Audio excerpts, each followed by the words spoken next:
오늘 항소심 재판부에서 날짜를 연기를 해서 그나마 법원이 이제 정치의 한복판에서 끼어든 것을 후회하고 철회하는 마음이라고 저는 좋게 해석을 하고 싶습니다. 좋게 해석하고 싶고, 그러나 참담한 마음은 금할 수가 없죠. 지금 행정처장님이 여기 질의 받고 계시고, 저도 법원에 친한 친구들 많이 있습니다. 굉장히 훌륭하게 일 열심히 하고 인격적으로도 훌륭한 분들이 많은데, 이 조희대 대법원장이 이렇게 함으로 인해서 사법부 전체가 지금 질타를 받고 있는 상황이고, 오얏나무에서 각근을 매지 마라고 아까 얘기하셨는데, 오얏나무에서 사실 저는 오얏 훔치다가 각근 맨 것처럼 하고 있다고 저는 생각을 해요. 이런 것들이 사회의 최종 분쟁 해결 기관으로서 신뢰가 있어야 할 사법부가 지금 겪고 있는 일입니다.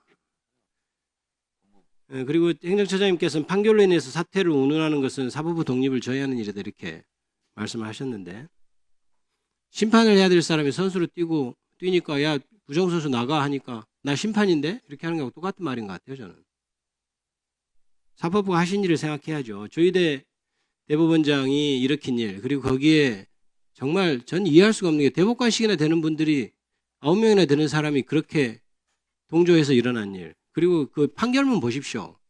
뭐 말씀 못 하시겠지만 판결문 수준을 보세요. 그리고 그를 반대하는 반대 의견이 이제 아주 절절한 마음으로 사법부가 정치 한복판에 뛰어들면 안 됩니다라고 피를 토하는 심정을 쓴 판결문을 처장님이 보셨을 겁니다. 거기에 대해서 굳이 답변을 제가 받지는 않겠습니다. 이렇게 사법부 전체, 국권이 서 있어야 할 사법부, 사회의 최종 분쟁을 최종적으로 해결해 줘야 할 사법부가 이제 정치 한복판에 나와서 저 사람도 무슨 땅 쿵쿵 있어 저런 판결하네 이렇게 국민들이 생각을 하게 됐어요. 저는 그것 자체로 탄핵 사유라고 생각합니다. 사법부의 신뢰를 이렇게 저하시킨 것 자체로 사퇴해야 된다고 저는 생각해요. 본인이 아무리 억울하다고 할지라도 이 결과를 맺어진 거에 대해서는 책임을 져야 되는 건 아닌가요? 그래서 청문회는 계속 진행되어야 된다고 생각합니다.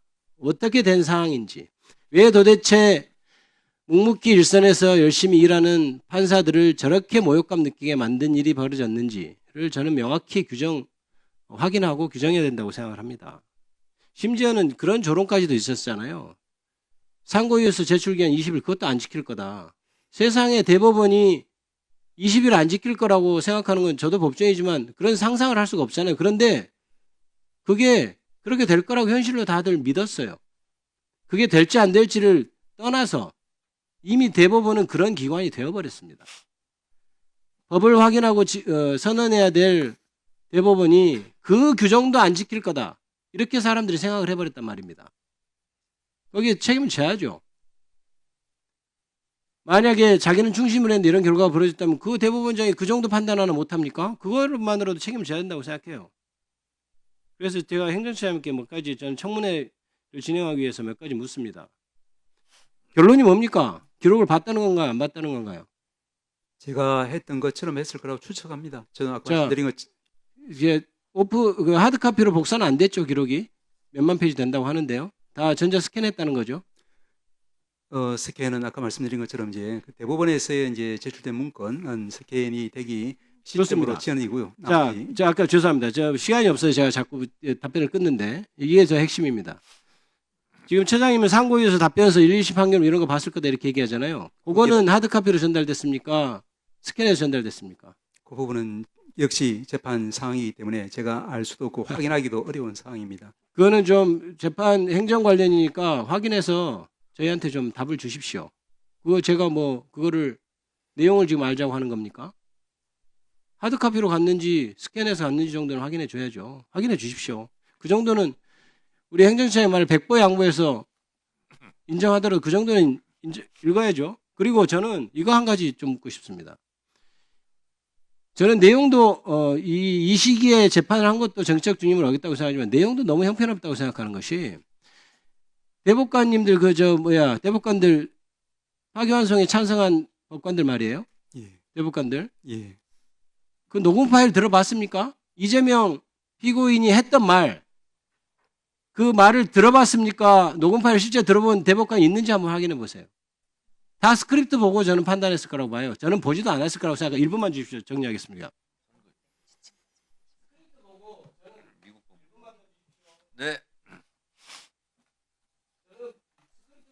저는 스크립트도 안 봤을 거라고 저는 생각하는 편입니다. 그런데 백보양보해서 녹음 파일은 들어야죠. 왜 그러냐면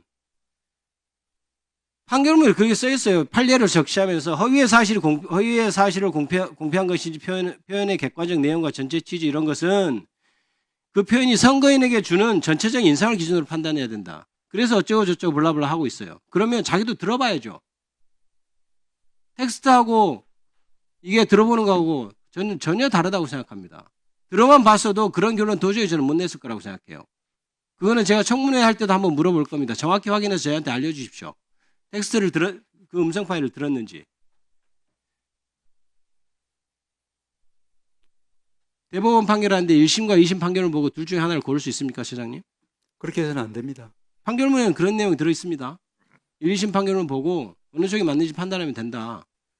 행정시장님 입장은 그래서는 안 된다는 입장 맞죠? 법률적인 쟁점에 대해서 상고 이후로 들어있는 법률적인 쟁점에 대해서 상고심은 법률심은 판단하는 것이고 그에 필요한 범위 내에서 1심과 2심의 사실인정을 원용하거나 때로는 거기에 대해서 분석하거나 그렇게 합니다. 제가 알기로도 이 사건에 있어서는 1심과 2심의 사실인정에 있어서 크게 차이는 없고 다만 아까 말씀드린 것처럼 그 분절적으로 평가할 건지 아니면은 종합적으로 평가할 건지 하는 그런 기준을 가지고 주로 이제 법적인 쟁점이 되어서 심판을 한 것으로 저는 대법원이 법률심인데 지금 사실인정을 한 것도 문제됩니다. 지금 물어볼 때 너무 많은데 시간을 쓰니까 되게 못하는 거예요.